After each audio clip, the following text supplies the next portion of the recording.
Hi there, I'm Vanna Faye and welcome to Dragon Age Origins, episode 57. Okay, so, last day in Denerim. In fact, last few minutes. We're probably just going to get straight out of here. And we have a quest to fire an arrow. Was it? We need to go to the Brazilian forest and use a bow to fire a message arrow across the treetops. And I think that's the only thing that we have to do that we're not going to be going to Redcliffe for, so yeah, everything else is Redcliffe. Apart from the premium content. So I'm not actually sure, I can't remember if I'm supposed to do all of this before recruiting Logan or if it's something I can do after. I'm going to have to look it up because I'm tempted to leave it, but if it's something that I can't do after we've got him, then yeah, I'd better do that first. Well, we'll find out. So let's get out of here and we'll go to the Brazilian forest. Okay, so hopefully this would be... Okay, yes. It's literally just there. Well then, let's get this done real quick. Yep, that's the firing point. Yes. Okay. This is the spot where Dee's message needs to be sent. Leave until I have a bow equipped. Okay, goddammit. Do I have... Yes, I do. Okay, there we go. Fire an arrow over the trees. The message has been sent. It's not gone unnoticed. Right. You've made some important enemies with your little arrows. You're through. Damn. Alright, well, let's switch back. Do we have any mages with these mercenaries? No. Okay. Well then, let's get a mind blast on. Okay. That's basically everyone, so I'll just go for this one. Why not? Yep. Can't get away from me. Okay, maybe he can. Let's freeze him. There we go. And last one. Okay. Oh, nice and easy. Okay. Well, that was cool. Okay, a folded missive by order of Ema Thorogood. Okay, and 13 silver and 29 copper. So, that's a codex. We know they're out there, and they'll move when their fellow vermin call them out. Watch for the sign and slaughter the lot. They'll know it's coming, and probably abandon the poor sap of a messenger, but even in that, our message will be sent with an authority theirs cannot have. By order of Emma Thorogood. Okay. Oh wow. We only have one more quest-related thing to find. Sweet. That has filled up very quickly. Items, not so much. Yeah, that's unfortunate. Okay. So, the favour. It appears the messenger was not expected to survive the message, but we defeated the ambush and Dee's associates know it is safe to move. Return to the Nord Noble in Denerim for your reward. Well, we will eventually. 83 copper. Okay. Nah, I think we'll be going to Redcliffe first. At 4 silver and 11 copper. And 4 silver and 72 copper. Okay. Yeah, we'll just go to Redcliffe and we'll get that started. Because we'll be able to finish off the corpse goal there. And, well, pretty much all of the other quests that we've been hoarding. So I have a question for you, Zeren. You're here, at least in part, to get away from the crows, right? That is indeed true. So when this is over, what do you intend to do with yourself? You can't go back to Antiva, I assume. What I do depends in large part upon your fellow Grey Warden. I am not a free man, as it were. Yes, but what if you could do whatever you wanted? Why should I go anywhere? You Grey Wardens are the epitome of charm and hospitality. So you do intend to go back to the crows? I said no such thing. I think I should stay where I am. Ferelden is a marvelous country. Why don't I believe you? You're not much of a patriot, are you? Well, I'm not going to listen to such slander of my new home. Off with you then. Slander of his new home. Very nice. Okay. Let's get to camp so I can choose my party again. Yep, so we're going to be taking Sten with us. Yes. And Alistair, Yes. of course. I need a rogue. Who am I kidding? I'll take Severin. Yes.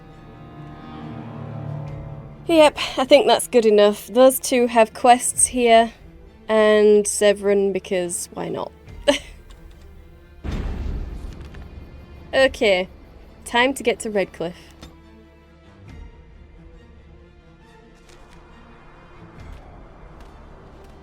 Look, can we talk for a moment? I need to tell you something. I should probably have told you earlier. Alright, what is it? I told you before how Al Eamon raised me, right? That my mother was a serving girl at the castle and he took me in. The reason he did that was because, well, because my father was King Marek, which made Kaelin my half-brother, I suppose. Alistair, are you seriously telling me that we've been traipsing around the countryside with the heir to the Ferelden throne in our party?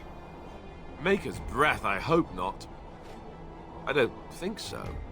You don't think so, do you? I'm a bastard. And nobody even knows about me. I would have told you, but it never really meant anything to me. I was inconvenient, a possible threat to Kaelin's rule, and so they kept me secret. I'd never talked about it to anyone. Everyone who knew either resented me for it or they coddled me. Even Duncan kept me out of the fighting because of it. I didn't want you to know as long as possible. I'm sorry. But there are people who know, Alistair. Al Eamon for one. Does Lorgain know? Why wouldn't he? He was King Marek's best friend. I don't know if that means anything, though. I certainly never considered the idea that it might ever be important. At any rate, that's it. That's what I had to tell you. I thought you should know about it. Well, I mean, if you don't think it's important, then why tell me? Because it will probably come up. I didn't want to walk into Redcliffe without you knowing the truth. That would be just awkward. I have no illusions about my status, however. It's always been made very clear that I'm a commoner, and now a Grey Warden, and in no way in line for the throne. And that's fine by me. No, if there's an heir to be found, it's Al Eamon himself. He's not of royal blood, but he is Kaelin's uncle, and more importantly, very popular with the people. Though, if he's really as sick as we've heard, oh no, I don't want to think about that. I really don't. So there you have it. Now can we move on? And I'll just pretend you still think I'm some nobody who was too lucky to die with the rest of the Grey Wardens.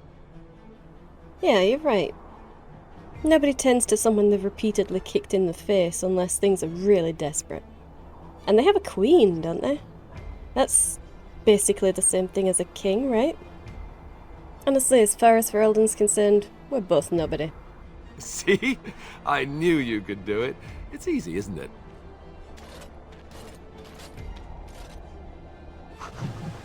Yeah. Okay, Redcliffe. So, King Calenhad Therin once famously declared, "The fate of Redcliffe is the fate of all Ferelden." Certainly the castle is the first and last defence for the sole land route into Ferelden, and the country has never fallen to any force that did not first capture Redcliffe.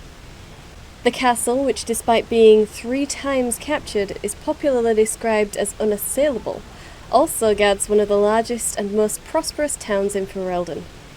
Redcliffe village is well situated near the mountain pass to Osmar and the Orlesian border, and so serves as a centre of foreign trade. For these reasons, Redcliffe is accounted an Arling despite the smallness of the domain. The inhabitants of Redcliffe village are primarily fishermen or merchants who ship dwarven goods through the pass from Orlais to Denerim. When the entire village smells of smoked fish on certain late autumn mornings, the merchants in their finery do their utmost to pretend otherwise. From In Pursuit of Knowledge, The Travels of a Chantry Scholar by Brother Genetivi. Okay. And We have characters. Okay, Alistair. Isolde's suspicions were unfounded, however. Alistair was not Eamon's son, but King Merrick's. Eamon sheltered the boy to hide his existence from Queen Rowan, Eamon's sister. That's just terrible. That is terrible. Okay. You know, it's fortunate that he had another child, as these games tend to have these bastard children just showing up out of nowhere. But it does make me feel bad for poor Queen Rowan. Okay. What does Sten need? Does he need strength? I don't think he does. Cunning. He needs cunning. Yes. I'll give him some willpower. Okay. Motivate might be a good one. Yeah, increases attack as well as giving a defense bonus. Let's do that then. Okay. Well, I'm looking to see if there's any... Ah, there is. There is a death route right here. Okay, and I think that's it. So let's activate you, Thomas. I thought I saw travelers coming down the road, though I scarcely believed it. Have you come to help us? Help you? You mean whatever problems there were in Redcliffe haven't been sorted yet? So you don't know? Has nobody out there heard? We heard something about the owl being sick, and, I mean, there's a few unsubstantiated rumours about undead, but... He could be dead for all we know. Nobody's heard from the castle in days. We're under attack. Monsters come out of the castle every night and attack us until dawn. Everyone's been fighting and dying. Well, that's just typical, isn't it? We've no army to defend us. No Arl and no king to send us help. So many are dead. And those left are terrified they're next. Hold on, what is this evil that's attacking you? I don't rightly know. I'm sorry, nobody does. I should take you to Ban Tegan. He's all that's holding us together. He'll want to see you. Ban Tegan, our Lehman's brother. He's here. Yes. It's not far, if you'll come with me. Bless Alistair. So excited to hear that Tegan is here.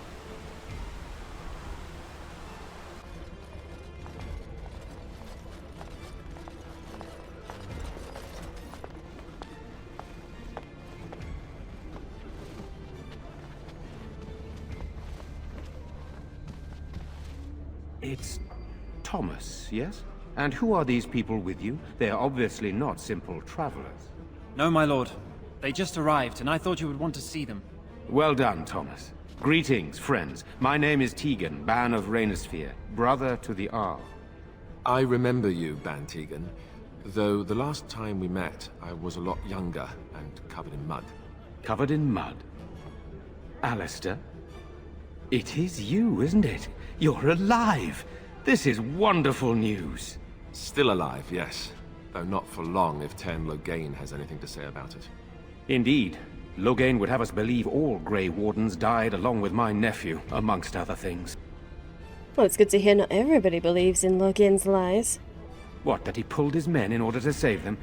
That Cailan risked everything in the name of glory? I mean, he's not wrong. Hardly. Loghain calls the Grey Wardens traitors, murderers of the king. I don't believe it. It is an act of a desperate man. So you are a Grey Warden as well. A pleasure to meet you. I wish it were under better circumstances. You're here to see my brother. Unfortunately, that might be a problem. Eamon is gravely ill. What a remarkable coincidence. No one has heard from the castle in days. No guards patrol the walls, and no one has responded to my shouts. The attack started a few nights ago. Evil things surged from the castle. We drove them back, but many perished during the assault. So they just leave the castle and attack? Is that it? What about afterwards? They hit again the next night. Each night they come, with greater numbers. With Cailan dead and Loghain starting a war over the throne, no one responds to my urgent calls for help. I have a feeling tonight's assault will be the worst yet. Alistair, I hate to ask, but I desperately need the help of you and your friends. It isn't just up to me. though the Grey Wardens don't stand much chance against Loghain without Arl Eamon. I do find it a little bit surprising that you would ask a complete stranger for help. I know Alistair, and I trust those he chooses to travel with. What do you say? I have a few questions first, if I can. By all means. If they only come at night, why haven't you just evacuated everyone during the day? I tried. Our one attempt at an organized evacuation resulted in an immediate attack. Yesterday I found out these creatures attack those fleeing on their own, even during daytime. Whatever lies in the castle wants this village dead. Well, is there a way to get into the castle, so we can take out this thing? The castle is closed to us, its doors barred. We could storm it certainly, but what would that accomplish?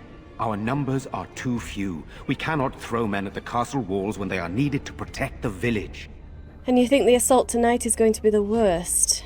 What will you do afterwards? Once the village is safe, we will try to enter the castle to find the source of this trouble. All right. Then you will help us? If the only way into the castle is with a frontal assault, I'm going to need your people. And that means keeping you alive. Very well. There are no darkspawn here, and nothing to gain. It is a fool's errand. Of course there's something to gain, Sten. We need the Owl's forces. Perhaps. Thank you. Thank you. This means more to me than you can guess. Thomas, please tell Murdoch what transpired. Then return to your post. Yes, my lord. Now then, there is much to do before night falls. I put 2 men in charge of the defense outside.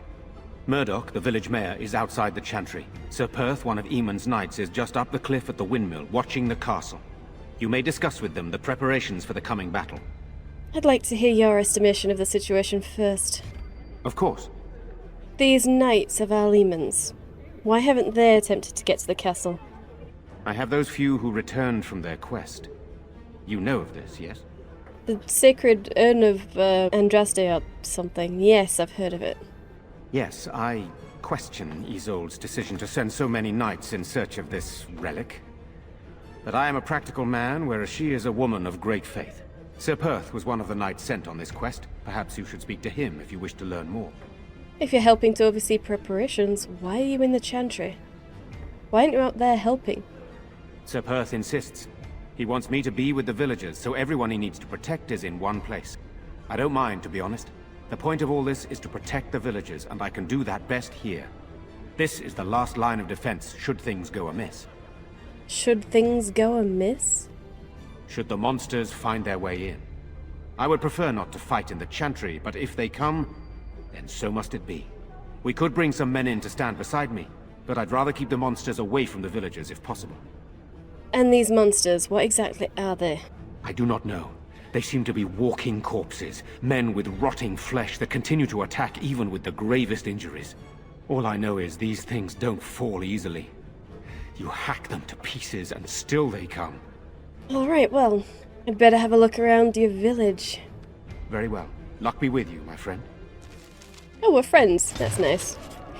Sten approves +2. Okay, wow. Alistair approves +2. Cool.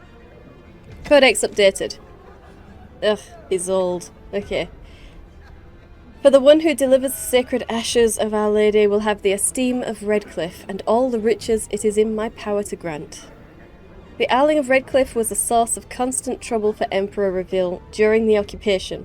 It was rumoured that since each new report sent the Emperor into a fit of violent rage, his court had taken to poisoning messengers before they could deliver their accounts. Isolde's family was the 10th to be given the difficult task of governing Redcliffe, and since most of the previous Owls had either been murdered by their bands or beheaded by the Emperor, they did not approach the job with a great deal of enthusiasm. Isolde met Eamon, not realising he was the rightful heir to her father's domain, and quickly became smitten with him for being part of the resistance, never mind that it was her family he was resisting. Perhaps a bit too romantic for her own good, she insisted upon staying behind with Eamon when the rest of her family was driven out. Oh, she is a real romantic. Eamon not so much. We don't like Eamon. Don't really like Isolde either. But that might just be because I found her incredibly annoying. But, quest updated. Okay. Prepare Redcliffe for the attack. Ban Tegan has directed me to Sir Perth, who leads the Knights of Redcliffe, and Murdoch the Mayor, who is in charge of the militia. Perth and Murdoch will know what Redcliffe needs to be prepared for nightfall. Okay, so we need to talk to Sir Perth and his knights, who are stationed near the windmill, and Murdoch the Mayor in the town square.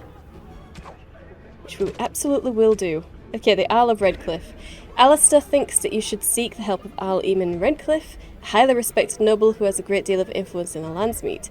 We've travelled to Redcliffe only to discover that the village is suffering nightly attacks from the walking dead, and that Castle Redcliffe is locked shut, showing no signs of life or activity. It might have been fun to leave everybody to die, everybody in the village, but no. I need the forces. That's the only reason we're here, because we need his forces to help us. And that unfortunately means working with these people. So, yeah. Let's have a chat with everybody. Let us pray. Blessed art thou who exists in the Maker's sight. Blessed art thou who seeks his forgiveness. They're gone. Blessed art thou who Gone seeks his on a return. long trip. Blessed is the prophetess, his daughter, sacrificed to the holy Be flame. brave, May young the man. chant reach the Maker's Your ears parents and would tell want him that. of our We contrition. need you here to protect the rest of us. Yes? I guess I can do that. There's a good lad. In the morning, we'll look for your parents. In the morning. Oh, yeah. Nobody wants to be the one to say, well, actually, your parents are dead, and they're part of the horde that's assailing us at night. Oh well. The founding of the Chantry. Cordelius Draken, king of the city-state of Orlais, was a man of uncommon ambition. In the year -15 ancient? Yeah, -15 ancient. The young king began construction of a great temple dedicated to the Maker and declared that by its completion he would not only have united the warring city-states of the south, he would have brought Andrastian belief to the world. In -3 ancient, the temple was completed. There in its heart, Draken knelt before the eternal flame of Andraste and was crowned ruler of the Empire of Orlais. His first act as emperor, to declare the Chantry as the established Andrastian religion of the Empire. It took 3 years and several hundred votes before Olessa of Mont Simard was elected to lead the new Chantry. Upon her coronation as divine, she took the name Justinia, in honour of the disciple who recorded Andraste's songs. In that moment, the ancient era ended and the divine age began. From Ferelden, Folklore and History by Sister Patrine, Chantry Scholar. Sweet. Okay. Anything else? Just these books. Okay. The Chant of Light. The Commandments of the Maker. These truths the Maker has revealed to me. As there is but one world, one life, one death, there is but one God, and he is our Maker. They are sinners who have given their love to false gods. Magic exists to serve man and never to rule over him. Foul and corrupt are they who have taken his gift and turned it against his children. They shall be named Maleficar, accursed ones. They shall find no rest in this world or beyond. All men are the work of our Maker's hands, from the lowest slaves to the highest kings. Those who bring harm without provocation to the least of his children are hated and accursed by the Maker. Those who bear false witness and work to deceive others know this. There is but one truth. All things are known to our Maker, and he shall judge their lies. All things in this world are finite. What one man gains, another has lost. Those who steal from their brothers and sisters do harm to their livelihood and to their peace of mind. Our Maker sees this with a heavy heart. Transfigurations 1:1-5. Okay. Good for them. And you, what do you have to say? Do not want to become one of those things dragged off and made into a monster. You won't be made into a monster. You'll be killed. And what happens to your corpse afterwards is beyond anyone's control, and you won't care. You are of elven blood and a stranger, yet you defend a home that is not your own. We are grateful for that. Helping here will help with the Blight. and that's the only reason I'm here. Which doesn't include protecting innocents. Regardless, I am grateful the Maker brought you to us. Allow me to introduce myself. I am revered Mother Hannah, head of this chantry, which for the moment is a place of refuge for these poor villagers. They are terrified of tonight's attack, and I fear these walls will not keep them safe. What can I do to help with your task? Is this really a safe place to be? It is the sturdiest building in the village.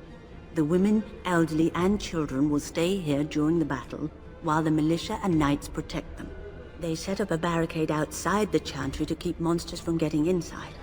If anything gets in, Van Tegan is our only defense. Please, have mercy. Help these people. Do whatever you can. Right. I'll be off. May the Maker watch over you, child. Ugh. No. No. I'm scared, Mother. When are the bad men coming? Soon, darling. Don't worry. Everything will be all right. I want to go home. Where's Father? Why can't we go home? I already told you.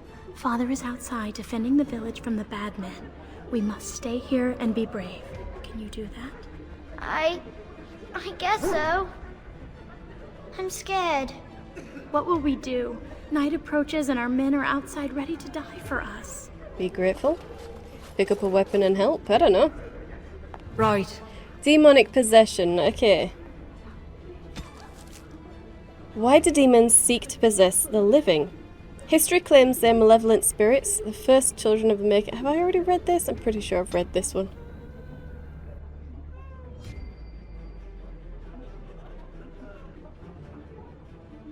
History claims they are malevolent spirits, the first children of the Maker, angry at their creator for turning from them and jealous of those creations he considered superior. They stare across the veil at the living and do not understand what they see, yet they know they crave it. They desire life. They pull the living across the veil when they sleep and prey on their psyche with nightmares. Whenever they can, they cross the veil into our world to possess it outright. We know that any demon will seek to possess a mage, and upon doing so will create an abomination. Most of the world does not know, however, that the strength of an abomination depends entirely on the power of the demon that possesses the mage. This is true, in fact, of all possessed creatures. One demon is not the same as any other. Demons can, for instance, be classified. Enchanter Bram's categorization of demons into that portion of the psyche they primarily prey upon has held since the Tower Age. According to Bram, the weakest and most common of demons are those of rage. They are the least intelligent and most prone to violent outbursts against anything living. They expend their energies quickly, the most powerful of them exhibiting great strength and occasionally the ability to generate fire. Next are the demons of hunger. In a living host, they become cannibals and vampires, and within the dead, they feed upon the living. Theirs are the powers of draining, both of life force and of mana. Next are the demons of sloth, the first on Bram's scale that are capable of true intelligence. In its true form, this demon is known as a shade, a thing which is nearly indistinct and invisible, for such is sloth's nature. It hides and stalks, unaware, and when confronted, it sows fatigue and apathy. Demons of desire are among the most powerful, and are the ones most likely to seek out the living and actively trick them into a deal. These demons will exploit anything that can be coveted, wealth, power, lust, and they will always end up getting far more than they give. A desire demon's province is that of illusions and mind control. Strongest of all demons are those of pride.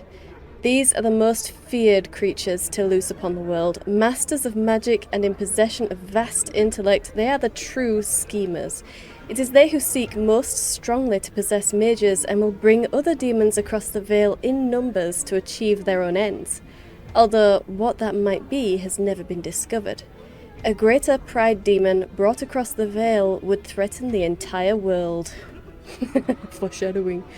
From the Maker's first children by Beda, senior enchanter of Ostwick, 812 blessed.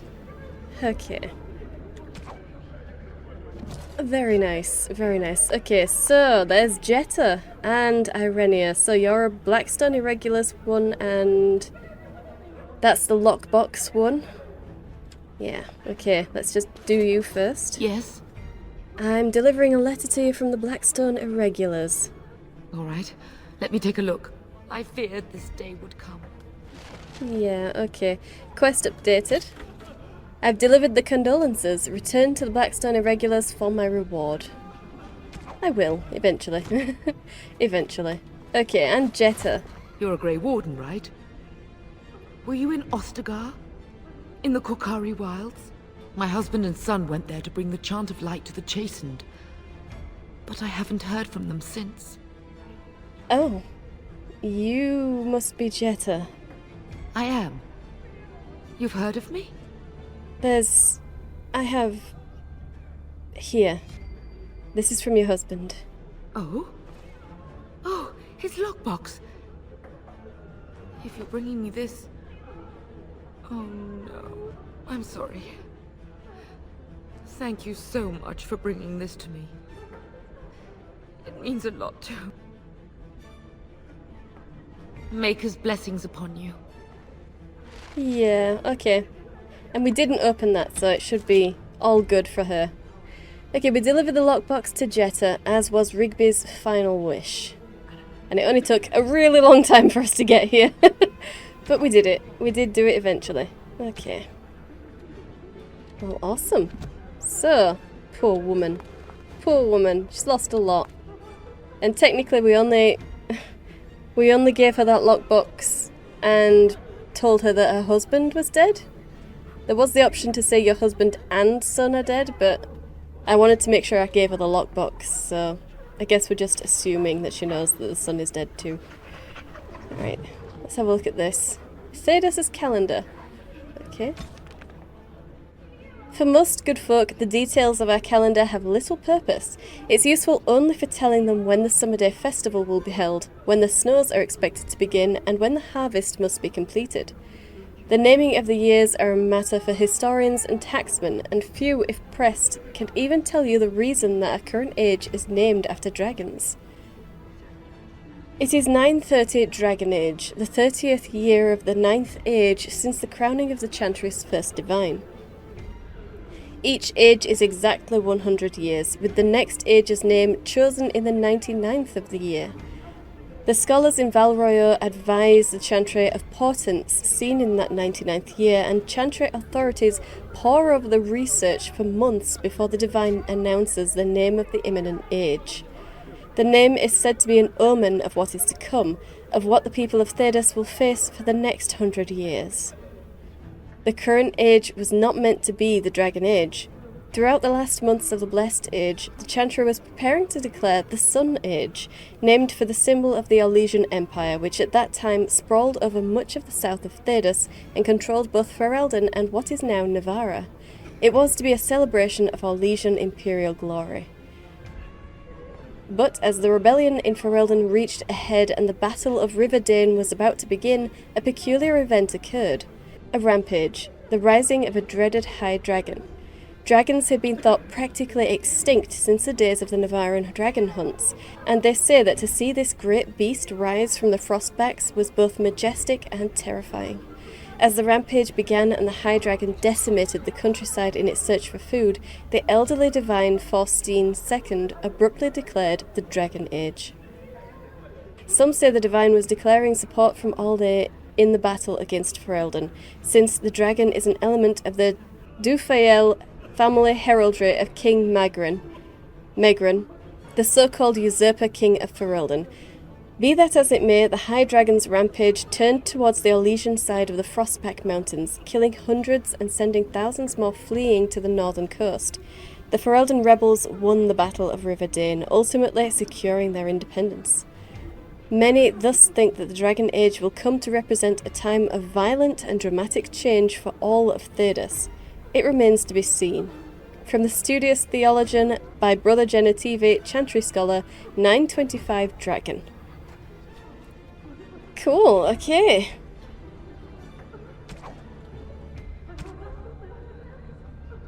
And it turns out they might be just talking about all of the blights that are occurring.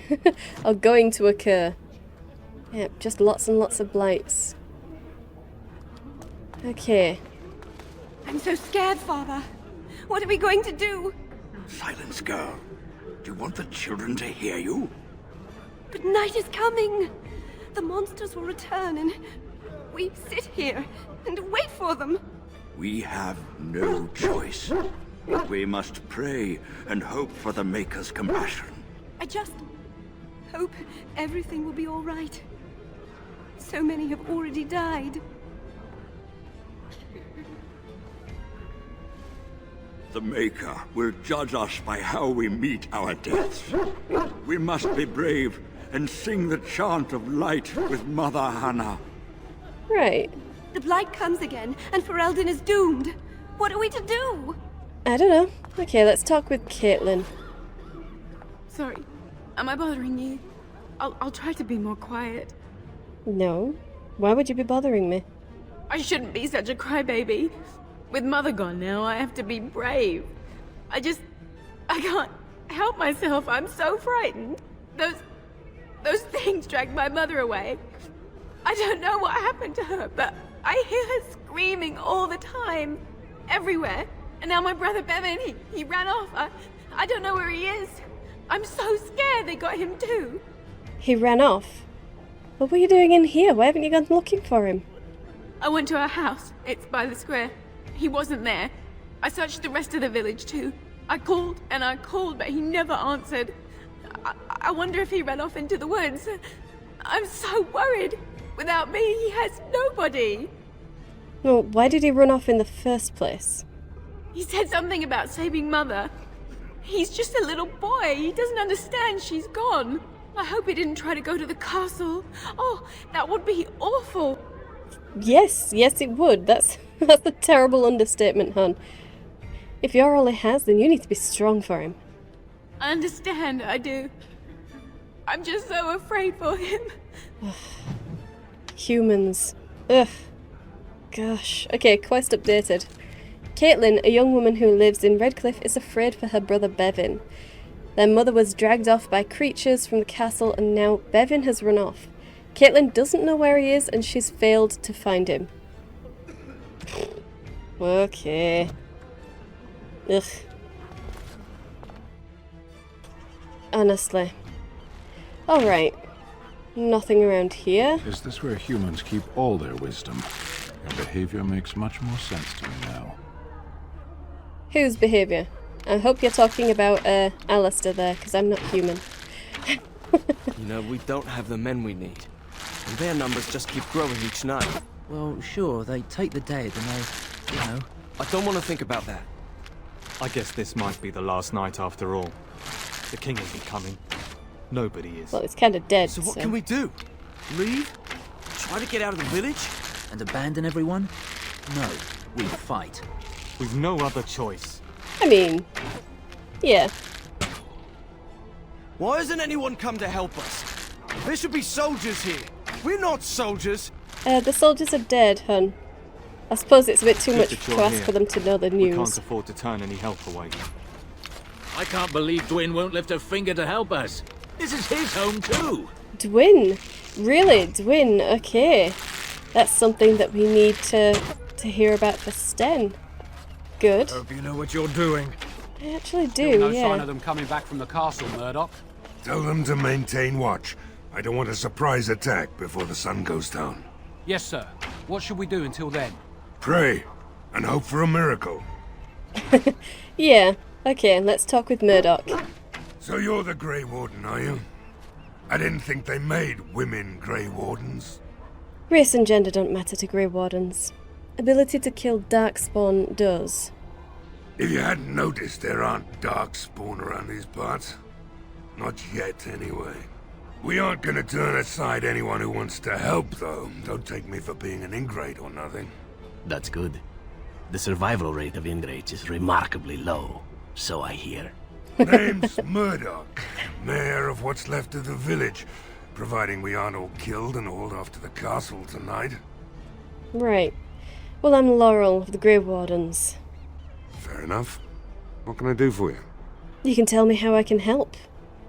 We need what little armor and weapons we got repaired, and quickly, or half of us will be fighting without either. Owen's the only blacksmith who can do it, but the stubborn fool refuses to even talk. If we're to be ready for tonight, we'll need that crotchety bastard's help. Refuses to talk? Why? His daughter, Valena, is one of the Alessa's maids, so he hasn't heard from her since this whole business started. He demanded we attack the castle, break down the gate, and force our way in. I said it was impossible, but he wouldn't listen. He's locked himself in the smithy now. I can't force him to do repairs. He said he'd rather die first. And take everyone else with him, apparently. Isn't there anyone else who can do the repairs?